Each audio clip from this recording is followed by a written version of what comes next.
శారదమ్మా మీ చేత చేపలు తినాలని ఒకసారి చేసి పెట్టాను తెప్పించండి.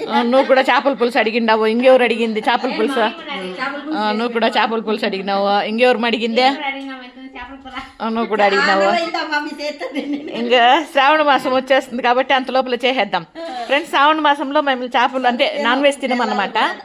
కాబట్టి వీళ్ళందరూ చేపల పులుసు ఇద్దరు ముగ్గురు అడుగుతూ ఉన్నారు. ఇంకెవరికి వద్దామా చేపల పులుసు? వద్దాపా? వీళ్ళకంతా వద్దంట.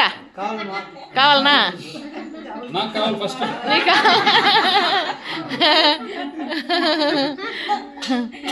ఇంకెవరికి వద్దా? మెల్లిమెల్లిగా అంటే ఇచ్చేదబ్బా. మెల్లిమెల్లిగా చేసి పెట్టాలి. అప్పుడు మేము కావాలనా? 1 కేజీ 1/2 కేజీ తెచ్చుకుంటాము. మేము మాత్రం తినేస్తాము. మీకు వాసన చూపించేస్తాము. మీకు కావాలేంపా? నువ్వు చేపలు కూడా తినవమ్మా? చేపల పులుసు కూడా తినవా? అయ్యో అప్పా, మీకు స్పెషల్. ఎవరు పంపిస్తారప్పా? అమ్మే పంపేది. ఏంపా చేపల పులుసు కావాలనా? చాలా దూరమా? చేపల పులుసు తింటారమ్మా? డబుల్గా. సరే అట్లయితే తెచ్చుకుంటాం. సరే. బుడంకాయమ్మా చేపల పులుసు తినవా? నీకు ఆ రోజు కోడిగుడ్డు పెట్టేస్తాలే. సరేనా? కోడిగుడ్డు వచ్చి తింటావు. నువ్వు తింటావమ్మా చేపల పులుసు? చాలా మందే ఉంటారు మగవాళ్ళు. వీళ్ళు ఎవరు తినేదంటప్పా చేపల పులుసు. వీళ్ళకి ఎవరికి వద్దంట చేపల పులుసు. కావాలనా? సరే అట్లయితే తెచ్చుకుందాం. నీకు వద్దాంపా నారాయణప్ప? అమ్మేం పెట్టినా తింటాము. అయ్యో పాపము. నిజమే, నారాయణ పాపం అట్లే ఉంటాడు.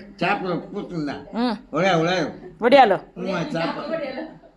చేపలు వడియాలు కాదు ఎండు చేపలు రొయ్యలు ఏడబోయేది అసలు. ఇంకోటి ఏమంటే రొయ్యలు ఎప్పుడు నేను చేసి ఉండలే, తిని ఉండలే. చేసి కొంతమంది అభిమానులు పాప మళ్ళీ ఇంటికి పోయినా చేసి పెట్టినారు రకరకాలుగా రొయ్యలు అవి ఇవి అంతా. అవి ఇవి తిన్నాను కానీ రొయ్యలు తినలా. నువ్వు తింటావప్పా చేపల పులుసు? 1 చేతిలోనా 2 చేతిలోనా? నువ్వప్పా చేపల పులుసు తింటావు? అయ్యా ఎప్పుడు తినేలేదులే. నువ్వప్పా? ఓకే సరే, అందరూ తినేవాళ్ళు ఎట్లయితే. మీరమ్మా? ఓ చాలా మంది ఉన్నారు. సరే, ఈ వీడియో కనుక మీకు నచ్చినట్లయితే